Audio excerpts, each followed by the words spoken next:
Today's episode is all about getting our Coosa board stringers installed in our project boat. Now, if you've been following along with the channel, you've seen we've done everything from already install a new Coosa board transom to tons of demolition and work on our console. But this is a big deal, getting your stringers installed. Essentially, your stringers are like the backbone of your boat. And if they're not installed correctly, your whole boat is going to be compromised. Now, one thing we want to be sure to back up on and emphasize the importance of is making sure that your boat is not twisted or racked. And what we've got, you can see we've got a nice level bubble there on our piece of aluminum straight edge. We've got another piece of aluminum straight edge up front. And one thing you can do is use these as a sight line for one another. So we usually get the back end level, and then you can use blocks or wedges to move around the front end and get it level as well. One area that a lot of people want to take shortcuts on, and it's somewhere where you don't want to take shortcuts, is your prep work getting ready to install your stringers. If you don't have a clean surface and it's properly prepped, your putty, which we made a high strength vinyl ester there out of the vinyl ester from Fiberglass warehouse, if you don't prep it properly, your putty will not bond. Therefore, your fiberglass won't bond and your stringers have a chance of delaminating at some point. Now, if your budget allows, there is a very neat little tool. This is a 3/8 by 21. It's a 9032 Makita, and that is a little inline variable speed belt sander. This thing is amazing. When you're doing a good bit of this kind of work, you can get down in these little tight spots and sand with precision. Now, this isn't something you're going to cover a ton of ground with, but it is very, very handy for detail sanding. And I will be sure to put a link below our video's description for all the tools and supplies we're using if you want to help support the channel and make it convenient for you folks at home to find the tools and supplies. Now, on the other extreme, as far as budget friendly, a piece of 1/2-inch material. Now that's a piece of Divinacell. You could use a piece of plywood, take an older sanding disc, anything from like 80 to 60 grit works really good. And you can actually just get in there and sand and surface. Now typically we would have our vacuum running. Now one little trick that I have found, if you have a shop vac, and it can be a pain to reach out of the boat, in the boat, out of the boat, if you just leave the vacuum on and then you can plug it into your power source, that way while you're sanding, you can catch the majority of the dust, and when you're done, you don't have to reach over the side of the boat. You can just unplug it. That's super convenient. Now, something else we have done is we've taken a little bit of acetone. I like to put it in a spray bottle. Obviously, you got to be careful when working with acetone, but you can apply it very focused where you need it. And we've taken a little bristle brush and we've also gone over this with a little bit of acetone just to make sure there aren't any oils or residues or contaminants on the surface as much as possible. Now, one other tidbit. A contaminant, not only can it be oil or dirt, but it can be moisture or humidity. And today, for example, we are probably experiencing, it feels like 100% humidity right now. Y'all, I won't lie, it is hot and humid. We've had some thunderstorms rolling through today. Now, I use and like to use a little Wagner heat source a lot when we're getting ready to prep surfaces. You can take this thing just like an industrial hair dryer if you've never used one, and we will warm up these surfaces prior to putty application. Now, acetone evaporates quite quickly. I generally don't like to go over this if there's any acetone fumes present, but they should have evaporated by now, and you can warm up these surfaces and dry out any potential humidity that may be down on your contact surface. Hopefully that gives you folks at home some ideas as far as getting some quality prep work done. So for this super putty that we've made, we're using the vinyl ester resin from Fiberglass warehouse. If you've been following the channel, you know that these folks carry everything you might need for your boat restoration or repair, and they also offer a very substantial discount code for Fish Bump TV viewers. So be sure to take advantage of that and get in touch with these nice folks. Not only resin, but they carry all kind of different fillers and fiberglass materials and gel coats and whatnot. Now, again, backing up, if you missed that episode, we used some silica, either colloidal silica or some people call it like fumed silica, and we used some 1/4-inch milled fibers. Again, these are available from Fiberglass Warehouse. And if you need some of the Coosa board, Boat Outfitters would be your source for them. Same deal, there's going to be a link below our video's description for Boat Outfitters as well. So be sure to check that out. Now, catalyzing or putting activator in this is going to depend a lot on what our temperatures are. If you're new to fiberglass, you may not be aware that temperatures are going to make a difference in how much catalyst you're going to use. Little infrared temperature sensor, super handy for doing this kind of work. So the hotter it is, the less catalyst you can get away with putting in. And if you're mixing big batches like this, you typically want to put less, but typically not less than 1%. Generally speaking, like if you got 32 ounces, 10 to 20 cc's, which we're pretty darn close to that 32 ounces, we're probably going to go with 10 or 12 cc's per container. Now, I've got a really cool little trick to show you folks, and we're going to try to move super fast. I'm actually going to try to stick both of these in. Normally, my son or my brother would be here to help me, but my son is behind the camera right now, so I'm going to have to try to do this all myself. Standard Ziploc bag, quart container, fold it over just like so. And what we're going to do is we're going to use that like a pastry bag.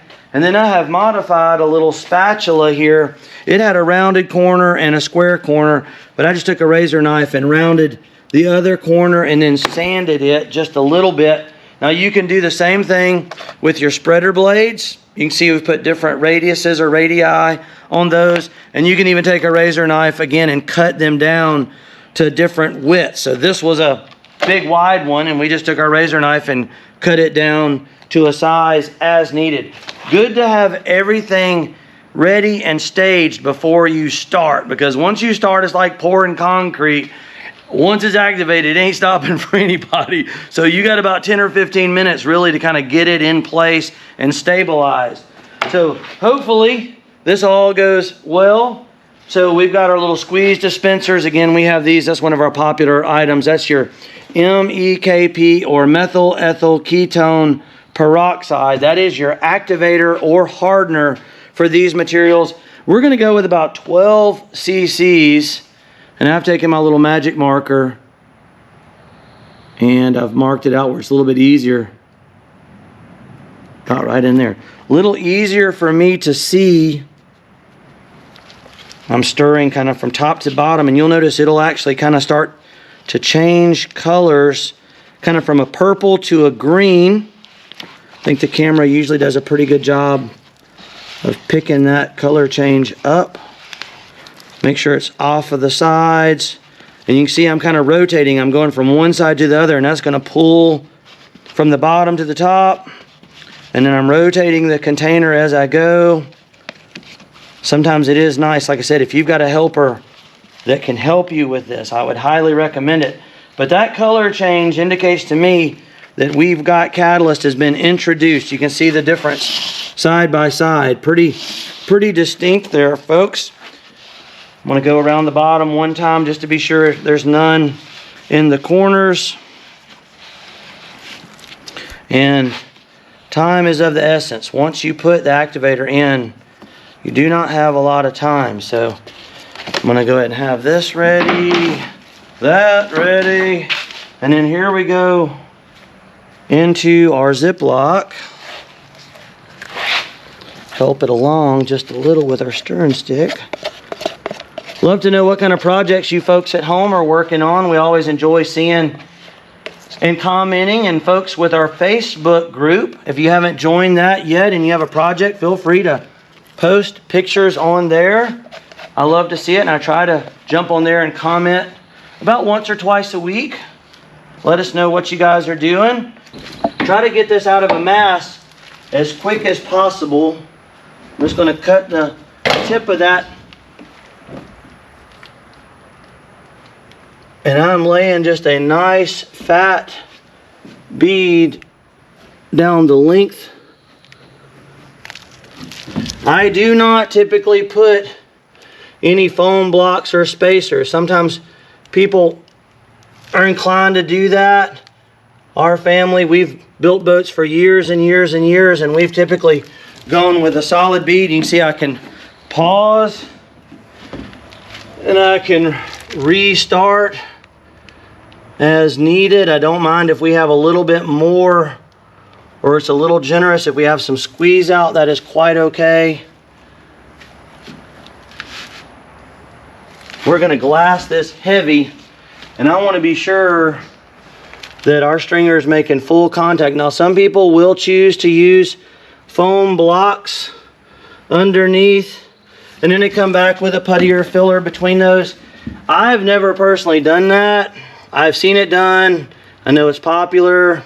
I don't really see the benefit in it, other than if people are concerned about squeezing all the putty out in the process, and maybe they want that foam spacer just to help hold things up off the bottom.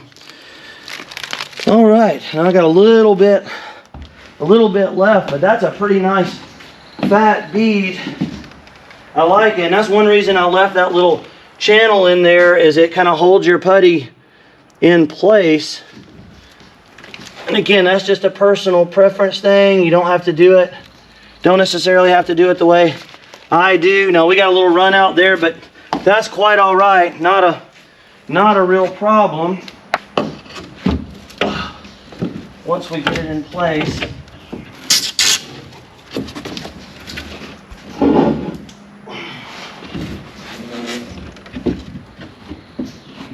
Again, that track kind of helps this thing just find its home pretty quickly, pretty easily. I'm just going to put a kind of a fillet on either side, and I will tool that into place. Even if we have some run out, that is quite all right. I didn't want this super thick because I needed our stringer to sit down in it, and if you make the putty too thick or too hard, it won't flow into place. If you make it too thin, it has a tendency to run everywhere. So there's definitely a sweet spot with doing this kind of work. Now, you'll get a little more life if you can get this putty out of a large mass as well. So anytime it's in a large lump of material like that, it's going to get hotter faster. Okay, so we're being pretty bold and pretty gutsy here to try to get both of them in one go, but I think we can do it. Now, this would be where it'd be nice if you had another person mixing for you. I'm gonna go like 12 cc's. There we go. Now that it's spread out there in a narrower bead, we got a little more time. But if you were to leave it in a large container like this and try to just get a little dab and spoon it out bit by bit, you would get what's called an exothermic reaction. And basically, as it starts to cure, it gets hot. As it gets hot, it causes the material to cure even faster. And so you get this runaway train effect. And most people that have worked with this stuff, when you're first starting out, that's kind of one of those things that can get you sometimes. And it can be startling. And sometimes all you have to do is walk away from it. It can be really bad. And you certainly don't want that to happen while you're trying to stick these parts in. Now, I would probably recommend, if you folks were doing this at home, probably recommend doing one stringer, let it kick, and then do the other stringer. Once you get a little bit of experience, you might be okay. See, we got that nice color change in our material there, so we know that we've got it activated and catalyzed. But probably one at a time, unless you've got a good bit of help. And after you've done this a couple times, maybe move to doing two at once, because I'm taking a little bit of a gamble here doing this, but I think I can. cut the end right off the bag. Just a little snip. If you hold it upside down, it stops flowing. When you're ready to put it in, just a squeeze like a pastry bag. Got kind of a low spot right there. I'm gonna put some extra filler in there to be sure we got good contact. And sometimes once they're stuck in, you have to come back and add a little more in the corners. We call that a fillet. Main thing is just to get a good bond initially. You can always come back and add a little more if necessary. Pastry bag trick is the ticket, man. Otherwise, it would take you a lot longer. And time is money when you're doing this kind of stuff. If you take too long to do this. Now again, I did take a lot of time to make sure that these were level and straight and true. And everything was landing where it needed to land. And we had some patterns and some marks here, so I know where everything is. All right. There we go. And that should fall right down in that little groove. Our piece of styrofoam is kind of helping to hold it. And then we can go to our jig here, or our template, and that's going to land right over that. This one's laid over a bit, but that's okay. There we go. I've got marks on here to be sure everything is straight. I don't know if y'all can see that, but we did a really nice dry fit on everything when I was laying all this out. Same over here. We got marks there. That's going to hold. That's nice and level and square. These two are, we've fitted them multiple times. And again, you can use a little putty blade like that, or you can even use a spatula from the home store. Can work kind of nice. You don't have to stoop over quite as far. You want to catch any of this material before you get big lumps and bumps. It doesn't have to be a perfect radius. We basically want to get this thing stuck in here, and then we may come back and add some more filler, but we don't want big lumps and bumps, because that'll be something that you would have to sand. You can see back here where our little edge had to be sanded off. The material wants to run out a little more. You can see again, we put marks here on the stern. We got everything is looking really good. Everything's lining up there. We're flush and vertical against our little styrofoam template or pattern. Now, typically what you would probably do is start, actually I probably should be spending more attention on the side that I started with first, but I feel like we're going to be okay here. And folks, forgive me if I repeat myself sometimes. They say that the average person has to hear something 5 or 6 times, maybe even as many as 7 or 8 times before it really sinks in. Don't know if that's true or not, but I find that when we're running charters, sometimes I feel like we have to repeat ourselves. If you're new to a topic or never done something before, there's definitely a learning curve. Okay, we've already tooled this a little bit. That vinyl ester resin, folks, if you've never worked with it before, a lot of people wonder why. It's much stronger than your standard polyesters, but it works like polyester, so it's completely compatible with Gelcoat, which in a lot of cases epoxy resin may not be.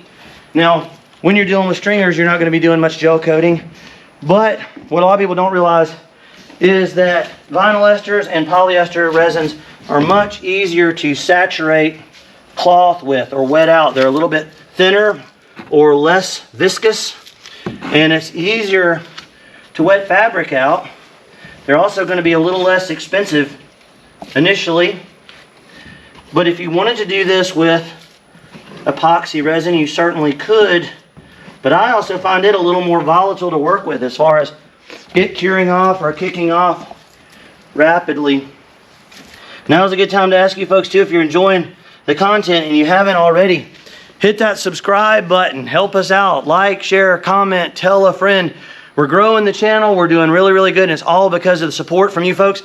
And I want to personally thank all of our Patreons as well. Those are the folks that actually help out the channel monetarily, and a lot of times they need help with their projects, and you can talk to me directly. So if you got a project and you want some direct one-on-one consulting, reach out to us through Patreon and we can help you out there as well. So once we have it all tooled in, if I have any putty left over, I may look for some low spots or some thin spots, and then we're going to get out of the boat, because anytime you're in the boat moving around, you can make things flex and move and potentially make things break loose until they set. So I don't want to do that.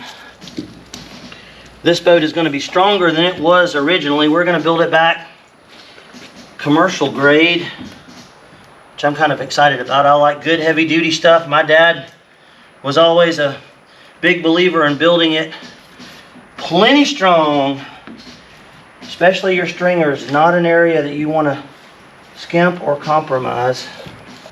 We've got enough material on that these are not going to be going anywhere. That's a pretty big deal. Folks, again, our jig, it's on the marks. Everything's nice and level.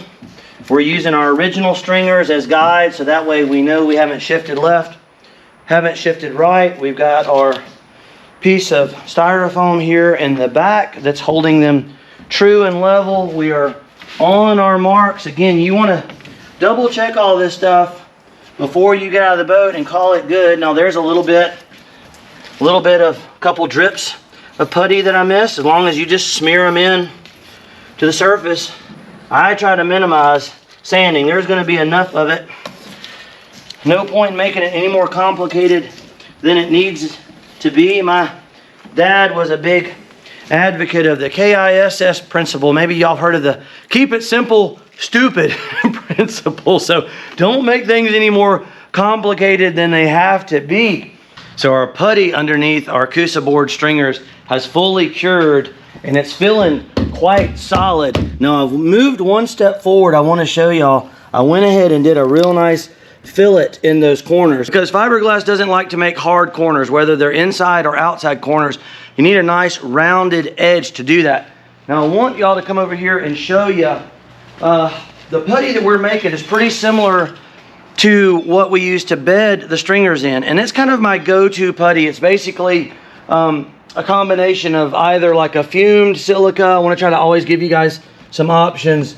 There's a fumed silica from Fiberglass. You can source that kind of stuff from Fiberglass Warehouse. A colloidal silica is going to thicken up your resin real good. Sometimes we buy it in big bulk containers. This is called Aerosil. Comes in a 10-pound bag. And you just want to be careful when dealing with this stuff. Now, if you've never mixed it before, I've got some videos here on the channel talking about making your own putties. But generally speaking, on something like this, it's about a 2-to-1 ratio on your additives versus your resin. So if you wanted, say for example, you pour up a half a quart of resin, then it would typically take like a full quart or scoop of the Cabasil. Generally, it's a little less than that. So it's not going to be quite a 2-to-1, but close to it. Now, one other additive I really like to add, and y'all have seen me before, and sometimes we'll go a little heavier on it when we're doing our fillets and our stringer mix, is going to be some of the 1/4-inch milled fibers. Again, you can source that from our friends at Fiberglass Warehouse. And if you've never worked with their vinyl ester resin, it is the best vinyl ester resin I have ever personally worked with, and I've worked with a bunch of it. Competitively priced, less expensive than epoxy, a little more than polyester, but much stronger than your conventional polyester resins, much more waterproof, has a lot more flexibility, and it just works super, super nice. But we are going to supplement that a little bit with some of these milled fibers. Now, I generally say in a half quart or of that resin, I would probably put around 4 heaping spoonfuls of the milled fibers. And you're gonna kind of have to cut this in gradually. I don't know if camera will pick that up. It's also, in my previous episode, we talked about yellow flies in our shop, folks. In the deep south in the summertime, a biting fly comes out here. So again, if you see us doing the two-step or shaking around, they bite you, it hurts. So if we flinch a little bit while video, and that's what's going on. Now another trick, and I've mentioned it before, shown it, is like when we're mixing, of course, it's always a good idea to wear some PPE or a mask when you're dealing with this stuff. But for audio purposes or sometimes comfort, it's nice. You can run your vacuum. And as you're adding in your silica, the vacuum will help catch any stray dust. Now there's no exact ratio. You can make a very thin, almost watery mix, or you can make one that's quite thick. We are going for a thicker mixture with our fillet blend versus what we made for doing our initial bedding. The initial bedding filler, I wanted it a little thinner so that it would flow into little cracks and crevices. This needs to be thicker so that it stays put. And it can take a surprising amount to get the consistency you want. Now, you never want to add catalyst to your resin and then try to thicken it. I always thicken it, and the same for epoxy resin. You can take your resin part, say if it takes it's a 2-to-1. If you got 4 ounces of resin, you can go ahead and thicken it, and then near the end you can add your activator and maybe thicken it a little more. It'll save you some time, because in the summertime when the temps are high, always remember that your material's working life is going to be considerably shorter. So we're getting closer and closer there. And again, folks, very important to wear some PPE, have some airflow. This fumed silica is very lightweight, will get in your lungs. It's not good for you to breathe it, so you always want to be careful and cautious when dealing with it. Once you get it initially cut in a little bit, you don't need the vacuum. See, we're getting much thicker, almost like a creamy peanut butter. And again, folks, if you're new to the channel, feel free to check out, man, we've got over 150 videos now, all about boat building, boat repair, DIY. We also have a Facebook page now, a Facebook group page. If you've got a project and you want to post pictures on there, I've been talking to some people on the phone. We do offer Patreon services, which is direct one-on-one consulting with me personally. So through Patreon, you can pay like a monthly subscription for a little time slot, and you can call me on the phone and we can talk about your particular project. And we recently started a TikTok page, or we're on TikTok now. One of the reasons we did it is because there is somebody impersonating me on TikTok and stealing all my footage. So I figured if we're going to be on TikTok, it might as well be the real Captain Joe with Fish Bump TV. So if you folks out there watching, if you would be so kind as to, if you go on TikTok ever, be sure to go to the official Fish Bump TV, which is all spelled as one word, and it says the real Fish Bump TV. There's a fake one out there, and we're trying to get him taken down right now, but your help would be appreciated with that, as far as helping that part of our channel grow. So a little bit more there. Generally, I like this where it doesn't just fall off of the blade. And again, folks, we try to do our videos, they're long but in high detail, and give you a sense of timing so that when you're working on your DIY project, you're not misled by how long it'll take. So we're not doing a bunch of cuts and edits. My goal is to help you folks at home get your projects done right, but don't go into it with any misunderstandings about what it's going to take to do it. So here's the consistency we've ended up with. You can see it kind of clings and stays put there. That's the way to go. And we're using some Ziploc storage bags. Now, not all storage bags or 1-gallon bags are going to be the same. You're going to need one with a hard corner. You don't want the pleated corner, because we're going to use that as like a piping bag like we did on the original mix. Remember, kind of basically put your hand down in there and make a pocket to fill into. And we've got approximately almost like 3/4 of a quart there. So we're going to go on the light end of catalyzation. So for 16 ounces, it'd be 5 cc's, or 32, it'd be 10. So we're going to shoot somewhere in the middle for about 7 cc's or so. Temps are quite high today, so that is a factor. Remember, always factor in temperature. The hotter it is, the less catalyst you can get away with. It is 86 degrees today, and honestly, for a lot of people, about 90, 95 is about as hot as a lot of people can work with this material. But we've had a lot of practice and a lot of experience around 7 cc's of the MEKP. Again, you can source all that stuff, catalyst and the resin and everything, from Fiberglass Warehouse. And remember to use that discount code, folks. I don't know if I mentioned earlier, but Fish Bump TV. Save you some money. So we're going to see a color change here as we mix this in. Some gloves and eye protection. I know I say it all the time, but some good PPE. You don't want to get this stuff in your eyes or on your skin. And a good mix from bottom to top, and you will see it go from purple to kind of a green. Has a unique smell to it. Now, I've gotten a lot of questions here lately. People are curious about different resins. How do they know what their boat is built out of? I can tell you that probably 90% of boats out there are built out of polyester resin.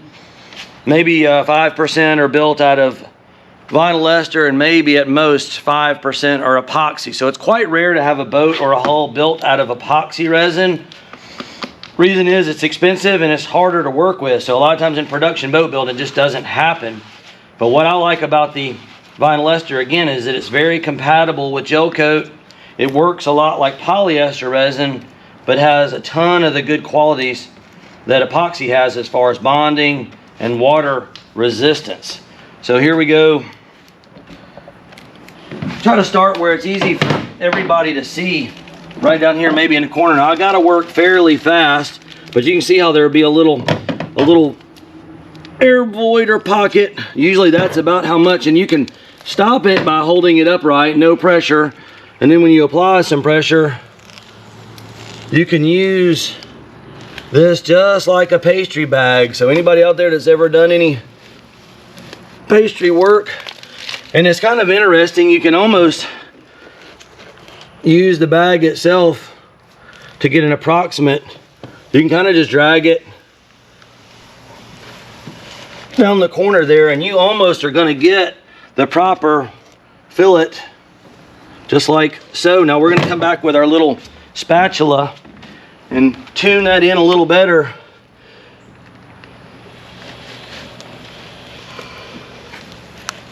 Get a bead laid down and kind of drag it out. Remember, you only got about 10 minutes or so in the kind of temperatures we're dealing with today, or else this stuff is going to kick on you. So working with speed and efficiency, planning out your work. Little piping right down in that gap. A little trickier here on the back side.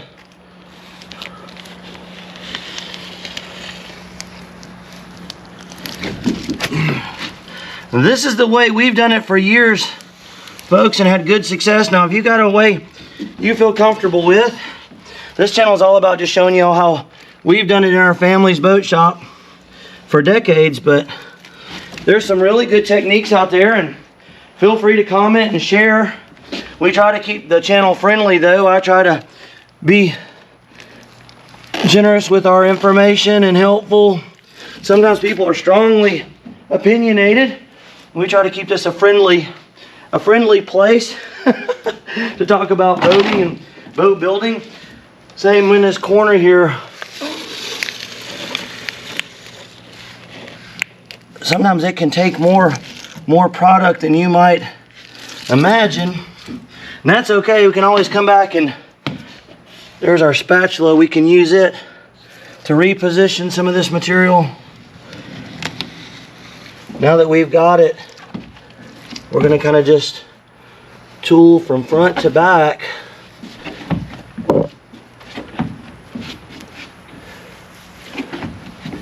Quite satisfying to do this kind of work. A lot of people are intimidated, kind of a unknown skill. My father was very fortunate to have a dad He was a tradesman and a craftsman and taught me a lot of this stuff. I think he would be excited to see it being shared with everybody, because there just aren't many people doing this kind of work anymore. And it's expensive, folks, if you go out and have it done. Now, there are pros out there, obviously. If you feel like this is over your head, you know, there are still some professional shops out there, and you want to take advantage of those guys. There may be a time when you just need to know when to call in the pros, but in some parts of the country it is hard to find anybody that does this kind of work.